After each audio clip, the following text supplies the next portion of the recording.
Hey, this Paperboy Lani, aka Mr. Paper, and I just jumped off the porch with dirty gloves. Yes, sir. I'm living one hell of a life. Yeah, you know I'll be scamming and swipe.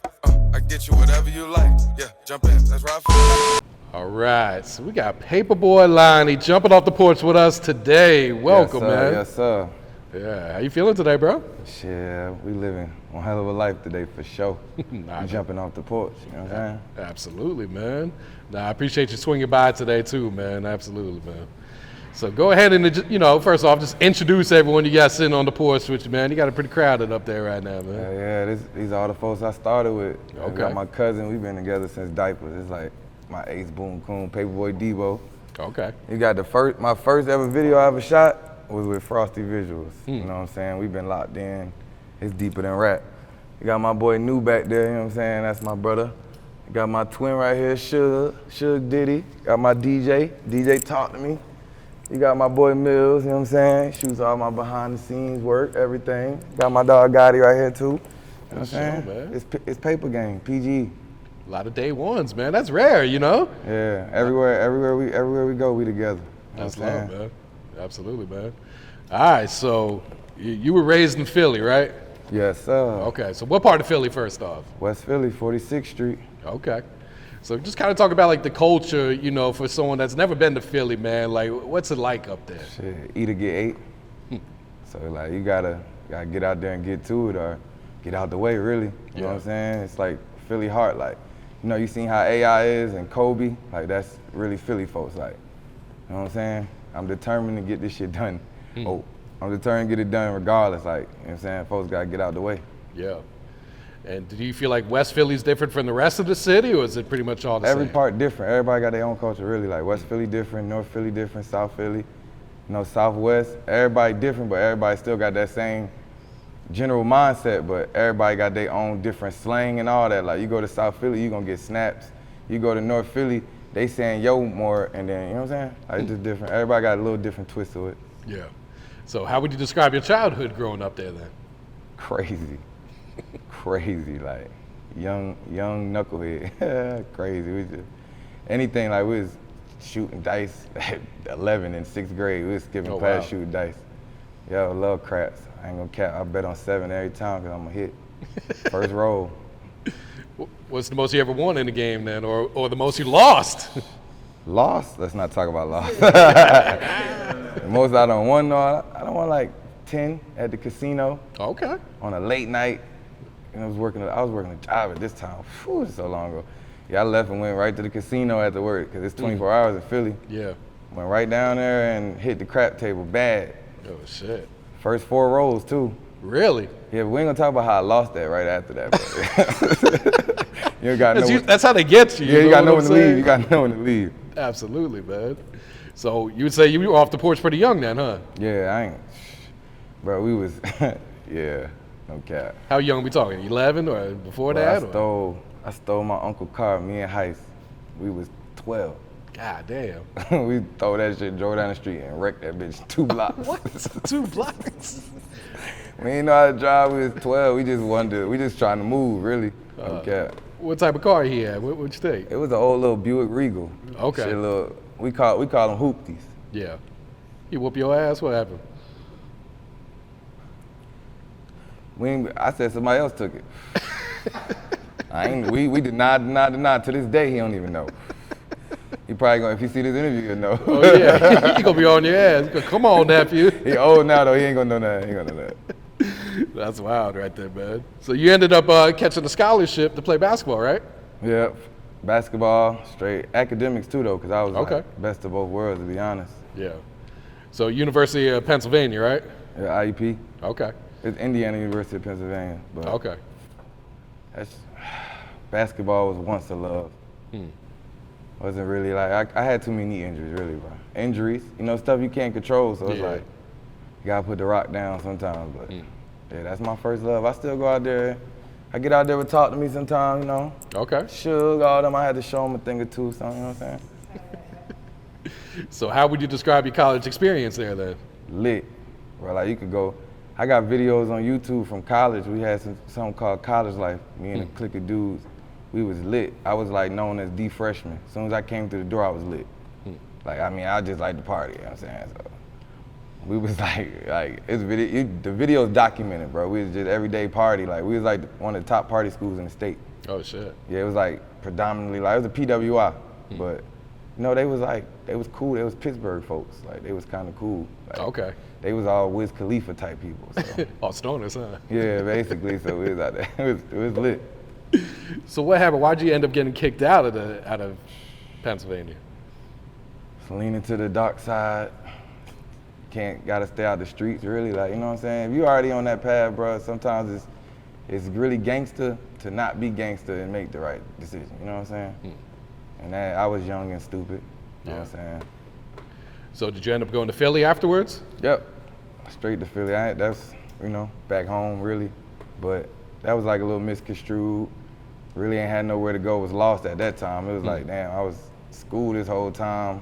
I'm thinking everything about to go this, and then whole 360 on life. So I was there for a brief little period, but my whole family from Manning. So like, I only got like literally five family members in Philly. Okay. You know what I'm saying? But nobody really older. Like, all my older family, like, you know, you gotta rely on your older folks. When everything all fail, you gotta hope you got grandma, somebody call on. You know what I'm saying? So they all down here, Manning, South Carolina. That's why I love the M. You know what I'm saying? Okay. That's why I love SC too. So you end up moving down there? Yeah. Okay. That was around like 2016, 17. I don't know nothing about Manning, man. So is this like a country town? Is this a city? What is this, man? The country. No cap, straight dirt roads, man. Shit. Like dirt roads, couple stores, we ain't got a mall. Ain't no funny thing. It's not even no mall in the M. Like, What's the closest big city then where you got to go to get a mall there? Columbia. Okay. I mean, unless you want to go to Sumter. I mean, but that ain't really a mall either. So you might as well go to Columbia. So was that an easy transition for you? You know, coming from West Philly into the country like that, or were Nah, you like culture shock? Like, what the fuck? Because everybody was on Southern hospitality, and up north we don't even know that. Yeah, you ain't like talking to people up there. Like, it's some people I'm cool with to this day. Like, first time we spoke, I wasn't even trying to speak. They like, yo, what's up? I'm like, bro, I don't really know you. You know what I'm saying? Because up north we don't speak to people. If you don't know, you don't speak. You know what I'm saying? That's how you get yourself involved in a situation, because don't speak to nobody. I don't know you. So I had to get used to Southern hospitality. So that was a whole switch. Like, it's okay to be, you know what I'm saying, cordial when you meet somebody. Like, you ain't got to be on your guard defense all the time, because up north, it's like I said, it's eat or get ate. So we always on defense, like. Yeah. And you were staying with your uncle, who's an artist, right? Yeah, Mo Beatz. Okay. That's more like my brother, but that's my uncle. Yeah. So was that like your introduction to the music industry, or? Yeah. Okay. Like, but I really started music. I started music when I was young, like 12. Okay. But I ain't really, like, once I got to Philly, I started down here, like coming down in the summer times. Debo was there, me in the living room. My uncle, he's a producer. That's why his name Mo Beatz. He make beats and, you know, do music. Yeah. So he was making beats. We made a tape. My rap name was King J. So like, that's when I really started. But going to Philly, like I said, defense, like kind of like how the culture is, like we just be low key. So it wasn't like rapping wasn't really for me, like the attention. No, then being SC kind of like warmed me back up to it, and it just like it's kind of like it was destined. Yeah. I couldn't even fight it no more. Okay. Who'd you grow up listening to? Like, who would you say were some of your musical influences? I was heavy Jay-Z, Fabulous, of course Meek Mill, of course. Okay. You know, I was back with Meek with the Dirty Braids, YouTube freestyles. I was in class on the computer watching Meek Mill freestyles. You know, but we had our own little culture of rap, like battle rap, rappers, North Philly rappers beefing with South Philly. So we was like really listening to that heavy, and then Chicago, like Chief Keef, Lil Durk. Like I was on Lil Durk when talking about Bang Bros, back his first couple songs. Like, Oh shit. yeah, so. Yeah. So Lit Nation, explain what that was and how that got started then. Really me trying to make something out of nothing, because I'm in SC. Don't really like, it ain't like being in your hometown where you can have resources, you know what I'm saying? So I really just was like, what I'm gonna do? And I see everybody down here partying, like every weekend, Thursday through Sunday in the country, in Carolinas, they love to party. So it's like, how can I make this, you know what I'm saying? I've been a business-minded person since a jit, so I just looked at it like, all right, I've been partying at IUP. I've been lit, you know what I'm saying? So now I'm back to like, oh, this all coming together, like, and then I'm with Suge. Me and Suge gets super lit. Then we bump into Frosty, like, oh, now we all like, for like years straight, like we all connected, and we really, I can't lie, Lit Nation is not just me. Like it's everybody behind me, we all started at the same thing. That's how we all met, except for him, you know what I'm saying? Because it's been my cousin, but everybody else, we all met through Lit Nation. Like, it brought a lot of folks together, like, just like literally like trying to do something. Like, oh, I'm about to throw parties. Hey, let's go to the parties, get lit. Boom, we gonna call ourselves Lit Nation, because we going everywhere. Like, we went all around SC, Charlotte, we driving to Charlotte, Raleigh. Wherever it's the lit function at, we about to pull up and we about to turn this out. You know what I'm saying? Real shit, man. And then you end up going to Temple, right? Temple, briefly went to Temple. I wish I would have stayed at Temple, but I'm glad I didn't, because life is crazy right now. I love life right now. Yeah. So Temple was like, I really shouldn't have left Temple, but hey, like, that was a brief little experience. I was only there for like a year. Okay. Not even that. Yeah. So I can't even really tell you much about it, except that I liked the whole curriculum, but it was in the city. Like, so being in the middle, it's in the middle of North Philly. Temple's in the hood.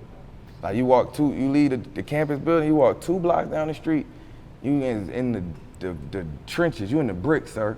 So it's like, oh, you can't really function. Like, I can't function because it's so easy for me to relapse into the stuff I'm trying to escape from. I'm trying to get away from that. I'm trying to build better. I can't doing that. Yeah. So what was the motivation to going back to college, and what were you studying? I started engineering, civil engineering. Okay. So that was like my main thing. I always wanted to build stuff.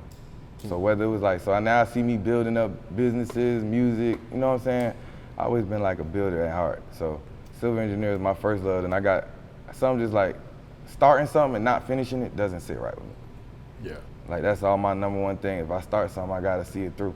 So I had to go back to school. Like, I'm down here, I'm doing Lit Nation, so I get some nice money off Lit Nation. I'm like, oh, I can go to school the week and party on the weekends and make money for it, you know what I'm saying?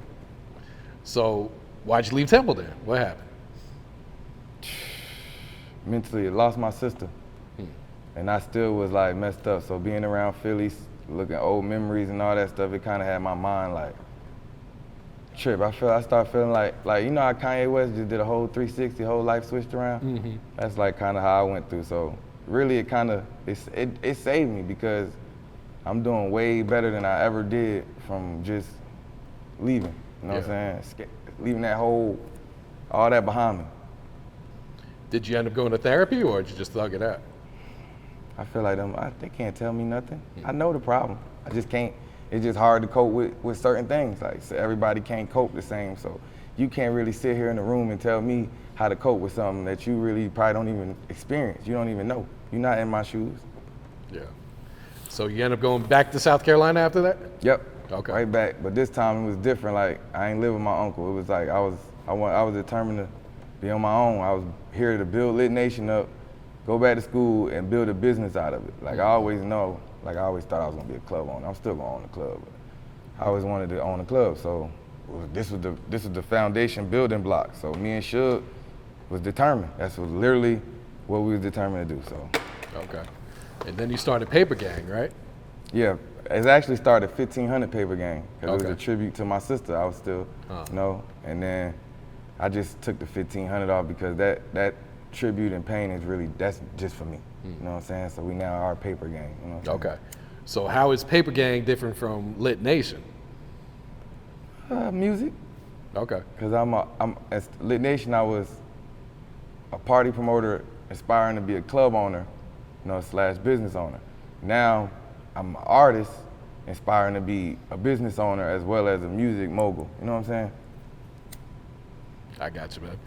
So is this at the time when you really started taking music serious then? Well, when I started it, no. I started Paper Gang and I still wasn't taking it serious.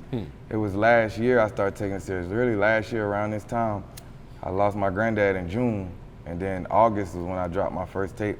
And I sat there, and a lot of people on this porch can attest, I sat there and said, I'm gonna take music serious. I'm gonna take it serious from this day on, because that's what my granddad really was proud of me to do. He was like, oh yeah, I got another rapper in the family, because my uncle was big, like, you know, verified, he did amazing things. Like, you go to South Carolina and North Carolina, his song, you can play a song anywhere, and that song is everybody will know it word for word. You know what I'm saying? So it's like my granddad was proud, like, oh, I got another rapper, my grandson, boom, boom, boom. You know, so it's like, oh, I felt it in me, like, let's take it serious from here on out. That's when I really became Mr. Paper. Like, that day, like, I dropped the tape. It's called Mr. Paper. You know what I'm saying? And that was the birth of me. What was it like putting that project together then? It was fun. It was really a good experience, to be honest. Like, I ain't really take me long, because like how I make music, like I like to listen to the beats, get a feeling of it, and like the beat talk to me, I talk back. Like, we be having a conversation. Like, so all my music's made off feelings and emotions, so it ain't take me long to make it. Like, I still got like 4 tapes worth of songs, but it really just was like picking the songs out and which songs was going where. Like, the first song on the tape is called Missing You. You know what I'm saying? That was a tribute for my granddad. I remade the P. Diddy and Faith Evans song. Okay, yeah. Got a girl singing it, boom, did that remake, and then it kind of still kind of expressing me. 15 songs that express me, like everything. Like my Philly past, got a song called Step Harder. You know what I'm saying? I got a song PPP, because like everybody know I'm a ladies man, you know what I'm saying? So it's just like the whole tape, it really describes Mr. Paper. If you listen to it 1 through 15, you'll get a feel of exactly how I am and who I am. Yeah. And how was the feedback when you put it out? It got a lot going. Like, Step Harder, I went to New Jersey to shoot the video. Like, they called me to come to New Jersey. They cleared the whole block off in Newark, shoot the video. Boom. Oh shit. Middle of the block. Like, you go look at the video, we got 4-wheelers out there, scat packed, 50 people, whole block party. Bus can't even get by nothing, because they was like, oh, yo, we want you to shoot this, we like this song. So like, every song had different feedback from different areas, so it started kind of like picking up that pace, boom, moving around with it, started becoming like, I started to see it. And like, you know what I'm saying, fruition, like, oh, it's about to happen. Yeah, that's hard right there. So when do you feel like you make your best music then? Is it like when you're going through some pain shit, some real life shit, or is it when you're in a good mood trying to turn up, or? After I hit a play, that's the best time I make a song. I go straight to the booth, boy. I'm feeling good. Boy, I done walked through the booth with about a dove on me. I'm feeling like, oh, that's Mr. Paper right here. He's here now. Yeah. So do you write your raps or you punch in? Punch in. Okay. Punch in all the way. Like, I can't even, like, I can write, but it's just like, I'll start overthinking. So I just go in there and just like, shit, what's about to happen? Boom, beat. Go. Like, my hit song right now, My Hell of a Life, everybody here was there watching me make this song in 18 minutes. Oh, shit. Just the beat, I was really waiting to shoot a video, you know what I'm saying? And the videographer was there, he had a producer with him. Don't even, like, he's getting known now, you know what I'm saying? But he was just like, yo, this is my boy. Like, I fought with him, listen to the beat, boom. He played the beat, I'm like, oh, this shit, all right, I'm about to go in the booth, fuck it. Boom, I go in the booth, bam, I make the song. And I'm playing around, like in the beginning of the song, I laugh in the song like, haha, it's Mr. Paper. Cause I'm about to play around with the song. I make it, everybody like, yo, this shit hard. The videographer even like, yo, we not even, fuck that last song. We shooting this video right now. Pull up to the gas station, shoot the video. Then the whole shit, the world just start going crazy. Like, yo, this the hit, yo, this the one. I'm like, oh shit, like, off of some just playing around, like, just feeling good. We in here like we living one hell of a life. You know what I'm saying? Like, just win the booth. That's how I felt. Yeah. Were you surprised that it took off like it did, or? Hell, yeah, I was surprised. Like, I go places now, it'd be so crazy. Like, I was just in Houston, literally walking through the mall, somebody said, yo, ain't you from Colombia? You got that scamming and swiping song? I seen you on Say Cheese, bro. I said, yeah. And that really hit me like, damn. I'm in Columbia, South Carolina, like, we ain't even got a big ass population, and I'm in Houston walking through, and you stop me in the mall, I'm ordering a Charlie Philly cheesesteak. So what's the music scene like? Are you in Colombia now then? Mm-hmm. Okay, so what's the music scene like in Colombia? It's a lot of talented artists, but it just ain't no unity, really, but it's lit, cause like, they really, like, a lot of the club owners and promoters, they be trying to help with the music scene. They'll book artists back home, you know what I'm saying, push forward, keep putting the artists in rotation with other big artists they bring into the city, you know what I'm saying? So it's like, it's promising, it's just missing that unity, like when some people put their pride to the side. Yeah. Like some of the prominent, powerful people put their pride to the side and come together, like it'll be like a powerhouse, really, because there's a lot of talented folks. Real shit. Do you feel like the talent in South Carolina is slept on, outside the state then? Yeah, that's for sure. Because it's like, I really feel like they be looking at like, oh, this like the underdogs. Like, look at it like basketball. Like, you don't expect the Cinderella team to just pop up in the Final Four, you know what I'm saying? But that's really what's going on, because it's a lot of talent, like, you know what I'm saying? A lot of talent, like. And it's people that's making it through to like the next level, but they not breaking through the door. Like Black Zach recently just started to make his impact in the game, you know what I'm saying? But it's more than just him. Like, it's a lot of other talented folks right behind him. Real shit. So how important is it for you to move around to different cities like Atlanta then to kind of network and get your music heard then? I feel like it's definitely important, because your network is your network. So the more you network, the more you increasing your worth, you know what I'm saying? Your value by piecing resources, connections, So Atlanta definitely pivotal. I feel like, and you in South Carolina, North Carolina's pivotal too, you know what I'm saying? Just to like that whole tri-state, even Florida. Yeah. If you got the funds now, Florida's expensive. Miami gets a little. Oh yeah. Yeah, the cost of living down there is ridiculous, man. They definitely taxing for everything, man. Yeah, hotels, everything. I'm looking for an Airbnb. I'm trying to price the Airbnb, purchase Airbnb out there, and them prices on that is high. Cause I got a couple now, like Charlotte, and I'm in production on one in Houston, but Miami higher than both of them. Oh, absolutely, man. I think they about to put together in Miami. God damn. So are you working on like a new project right now, or are you kind of just focusing on singles and videos at the point? Really just, I got the project really done, okay. To be honest. Like, we just really feel like when we gonna drop it, because One Hell of a Life dropped in January, and it's still reaching different heights. Like, now it's in the club word for word. Every club is spent. Every day is this person tagging me. We just was at the club last night, just had a show. Devo had a show, so we went out. The DJ, as soon as we walk in, he said, yo, I just put this on the radio the other day. I just was breaking this on the radio. And he played One Hell of a Life. That's it. You know what I'm saying? So, God just let him be patient, play the slow game, Yeah. Do you know what your next single or video is going to be? You got something tucked away? Two Things. Song I got called Two Things. Two things about me, I ain't broke, all bitch. You know what I'm saying? That's going to come next. Okay. Have you been working with any other artists outside, your peoples, or? Nah, I ain't really, because I feel like, everybody hard, everybody talented and all that, but we everybody's not meant to make music together. Like, you don't see Roddy Ricch do too many songs with different people, you know what I'm saying? Yeah, I dig that. What about producer-wise, who have you been working with?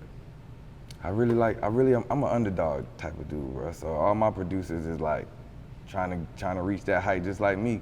Yeah. 'Cause I feel like it's like clothes. You don't always gotta have designer on to be fly. So you don't gotta have the top producer to make a hit. You know what I'm saying? Yeah. Is there one song that you're sitting on that you're really excited to put out? Like, man, I know this shit gonna go crazy when I put this. It's really like 10 of them. 10 of them, really? But that Two Things is definitely one. Okay. It's definitely one of them. So do you have a title picked out for the next project? It's really gonna be called One Hell of a Life. Okay. Yeah, because might as well capitalize off. That's really what's going on. Like, yeah. Every day, like some people tagging it, people saying it. Like, I done made that like the phrase right now. Like, you walk through Carolina, people is just, that's how they feeling. Like, we living one hell of a life. Like, no matter what they doing. Somebody just got some weed, they tagging me. Oh, smoking weed, I'm living one hell of a life. Yeah, it's some good stuff. You know what I'm saying? So. Yeah, nah, just keep running with that. That's for sure. What do you feel like are some of the challenges you face as a new artist and an independent artist in the game? Only challenge really is, marketing. Like, you know what I'm saying? Trying to make sure you stay consistent and keep your head on the swivel and stay focused and not defer from the path. Really, that's the main thing, because that's really all that could really be my only challenge, because I'm my only thing that can stop me. The only thing that can stop me is if I decide to distract myself. If not, we gone. I feel that. What's some goals you set for yourself for your music career then, whether it's short term or long term? Well, I really got one goal, Billboard. That's my main goal. I ain't gonna stop till I hit it. And I want top 10. Facts. For sure, man. What's some advice you would share to the youth coming up right now? Like my main motto that I'm simple. I get straightforward. So like my main motto with life has always been, don't let nothing stop you. If you say you're gonna do it, do it. It's always a way to get it done. Don't say I can't do this. Oh, life too hard, I can't. Bro, it's people that wake up and don't know what they about to eat, but they still find a way to eat. You know what I'm saying? Something to where them hungry kids in Africa still surviving somehow, some way, because they're making a way. You know what I'm saying? You gotta be fit for survival. So don't let nothing stop you. It don't matter what's going on. Like we losing people. You know what I'm saying? Okay, grieve, but at the same time, because this is what's gonna change your life. You feel what I'm saying? Make it so that you can at least feel better. Like try to take some of the pain away from your family by, you know what I'm saying? Because it's other stress. So like you got all this other stuff built up on you, then you going through pain. That's what make people depressed. You know what I'm saying? But if you ain't stressing and you dealing with pain, it's a little bit more tolerable. I fuck with that too, man. Anything else you working on right now, Lani? I'm a business guy, so I got a lot of business things in the works that I'm trying to really fruition besides the music, but really focusing on the main strive of this music thing though, like, because it's gonna change everybody's life around me, like everybody's life. And that's what I really wanna do. Yeah. You know what I'm saying? Put on for my peoples. Cause like I said, we come from a country town. A lot of my folks behind me ain't really had much, you know what I'm saying? We wasn't picked to win. So if I could take this ball in the court and bring the ring home, well, that's what we about to do. I fuck with that too, man. All right, you got any shout outs you like to give before you wrap it up here? Shout out to my uncle, of course. Shout out Mo Beatz. I gotta shout him out, you know what I'm saying? Biggest influence. Shout out Paper Gang. Shout out my mom. That's my lady right there, I ain't gonna lie. That's my lady right there. You know what I'm saying? Shout out to my whole gang back home in Philly. I know y'all, when it's time and it's tour, I'm flying private jets. Go pick them up in Philly, Atlanta, you know what I'm saying? Shout out to everybody. I can't really get no shout outs because a lot of folks that I really want to shout out on the porch with me already. Cat, we together. Like, we together. Shout out everybody in the room, you know, shout out the label. I got to shout out the label. Paper Gang, you know what I'm saying? Paperboy Records, Blue Chip. Feel me? That right there, three-headed monster. That's it, I shot them out. And that's it for me. I'm living one hell of a life. Yeah, you know I'll be scamming and swipe. I get you whatever you like. Yeah, jump in, let's ride for the night. Yeah, I told her just pick up.